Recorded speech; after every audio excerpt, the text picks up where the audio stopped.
کبھی آپ نے سوچا کہ سن 2030 کی ایک صبح جب دنیا کی خبریں واشنگٹن یا لندن سے نہیں بلکہ اسلام آباد، بیجنگ، ماسکو اور سمرقند سے ڈائریکشن پکڑ رہی ہوں؟ جب جنوبی ایشیا کی سیکیورٹی پر فیصلے صرف مغربی دارالحکومتوں میں نہیں بلکہ ایشیا کے اندر ہو رہے ہوں؟ سوال یہ ہے کہ کیا پاکستان واقعی اس بدلتی ہوئی عالمی شطرنج میں ایک فیصلہ کن کردار ادا کرنے جا رہا ہے، یا پھر یہ سب محض طاقتور ملکوں کے بیچ ایک اور تجربہ ثابت ہوگا؟ آج کی اس خصوصی تجزیاتی رپورٹ میں ہم بات کریں گے پاکستان اور شنگھائی تعاون تنظیم یعنی SCO کے اس گہرے ہوتے تعلق کی جو آنے والے برسوں میں ایشیا کی سیکیورٹی، معیشت اور عالمی طاقت کے توازن کو نئی شکل دے سکتا ہے۔ ویڈیو کو آخر تک دیکھیے گا اور ہماری ویڈیو کو لائک، شیئر اور چینل کو سبسکرائب ضرور کر دیجیے گا۔ میں ہوں بشارت حسین کاظمی اور آپ دیکھ رہے ہیں کاظمی 360۔ دوستو، ہم تھوڑا پیچھے جائیں تو SCO کو شروع میں اکثر مغربی تجزیہ کار ایک محدود علاقائی فورم سمجھتے تھے جس کا مقصد صرف دہشت گردی، علیحدگی پسندی اور انتہا پسندی کے خلاف تعاون تھا۔ لیکن وقت کے ساتھ یہ تنظیم آہستہ آہستہ بدلتی چلی گئی۔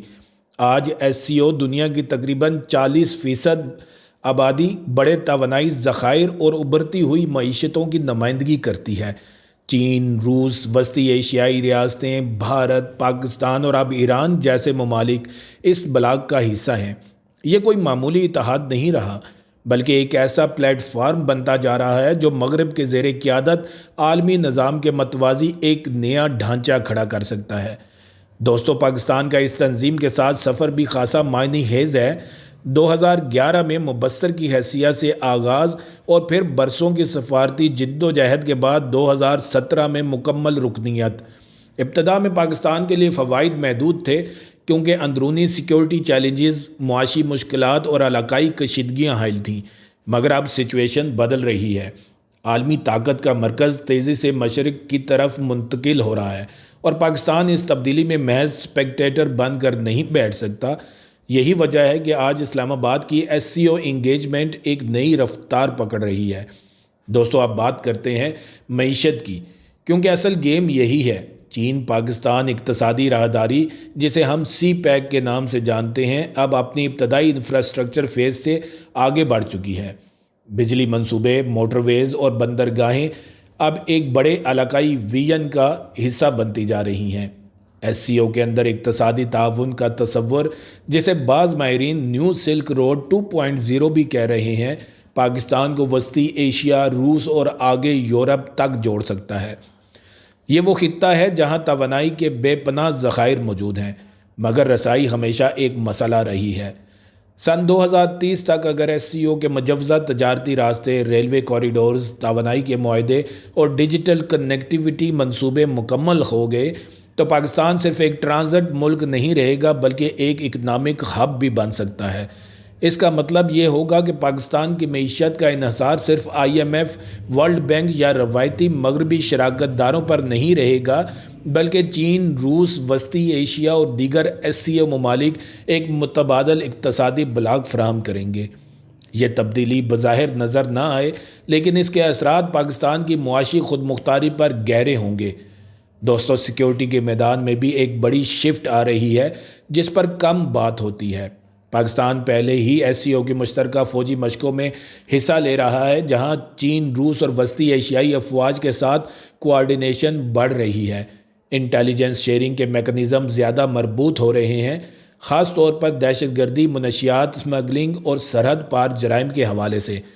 افغانستان کی غیر یقینی صورتحال ہو یا وسطی ایشیا میں بڑھتے سیکیورٹی خدشات، پاکستان اب انہیں صرف اپنے داخلی مسئلے کے طور پر نہیں بلکہ علاقائی سیکیورٹی آرکیٹیکچر کے تناظر میں دیکھ رہا ہے۔ اب دوستو، یہاں ایک نہایت اہم پہلو سامنے آتا ہے جسے بعض ماہرین بلاک ایفیکٹ کہتے ہیں۔ اگر SCO مستقبل میں ایک زیادہ منظم دفاعی سوچ اپناتا ہے تو اس کا اثر نیٹو اور دیگر علاقائی سیکیورٹی اتحادوں پر بھی پڑے گا۔ اس کا مطلب یہ نہیں کہ SCO کوئی فوجی اتحاد بن رہا ہے، بلکہ یہ کہ دنیا کی سیکیورٹی ڈائنامکس اب یک طرفہ نہیں رہیں گی۔ پاکستان جو برسوں تک ایک سائیڈ لائن اتحادی کے طور پر دیکھا جاتا رہا، اب ایک بڑے علاقائی فریم ورک کا حصہ بن سکتا ہے۔ جیو پولیٹکس کی بساط پر اس کے اثرات اور بھی گہرے ہیں۔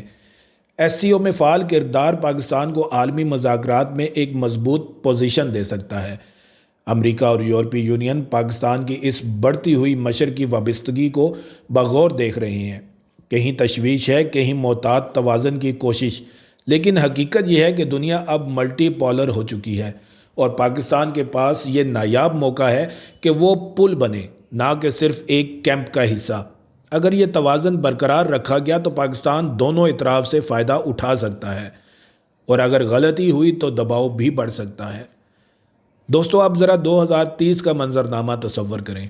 ایک ایسا پاکستان جو وسطی اور جنوبی ایشیا کو جوڑنے والا تجارتی اور سیکیورٹی مرکز ہو، جہاں علاقائی تجارت، توانائی، ٹرانزٹ اور سفارت کاری اسلام آباد کے بغیر مکمل نہ ہو، جہاں پاکستان کی خارجہ پالیسی زیادہ خود مختار ہو اور اسٹریٹجک آپشنز محدود نہ ہوں۔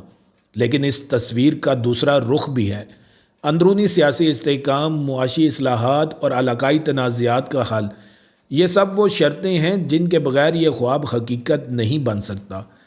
آخر میں سوال یہی ہے کہ کیا پاکستان اس ایس سی او اتحاد کو خوشحالی، استحکام اور باوقار عالمی مقام کے لیے استعمال کر پائے گا، یا پھر یہ ایک اور موقع ہوگا جو اندرونی کمزوریوں کی نظر ہو جائے گا؟ یہ فیصلہ آنے والے برسوں میں ہوگا، اور اس کے اثرات صرف پاکستان تک محدود نہیں رہیں گے بلکہ پورے خطے کی سمت کا تعین کریں گے۔ اور یہی وہ پوائنٹ ہے جہاں آپ کا کردار شروع ہوتا ہے۔ اگر آپ چاہتے ہیں کہ ایسی ہی فیکٹ بیسڈ اور آنکھیں کھول دینے والی تجزیاتی رپورٹس آپ تک پہنچتی رہیں تو ویڈیو کو فوراً لائک کریں، چینل کو سبسکرائب کریں اور کمنٹس میں ضرور بتائیں کہ آپ کے خیال میں پاکستان اور ایس سی او کا مستقبل کس طرف جا رہا ہے۔ آپ کی رائے ہی ہماری اگلی بڑی سٹوری کی بنیاد بنے گی۔ پھر ملیں گے ایک نئی ویڈیو کے ساتھ۔ اللہ تعالیٰ آپ سب کا حامی اور ناصر ہو۔